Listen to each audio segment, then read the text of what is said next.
अस्सलामुअलैकुम मेरे देखने और सुनने वाले को। मैं आज आपके लिए एक मैजिक यानी आपका दिमाग पढ़ूंगा।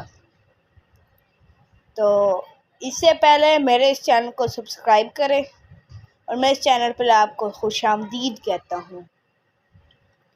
सबसे पहले आप अपने दिमाग में कोई भी हिंसा सोच लें। मैं 3 सेकंड का टाइम देता हूँ। 1 2 3। अब आप उतनी ही रकम अपने दोस्त की डाल लें। यानी अगर आपने 10 सोचा है तो 10 अपने दोस्त के भी डाल लेंगे। डालिए। अब मैं आपको दूंगा 70 रुपये। 1 2 3 वो भी डालने थे। अब उसमें से हाफ फ़कीर को दे देने। फ़कीर को दे दें।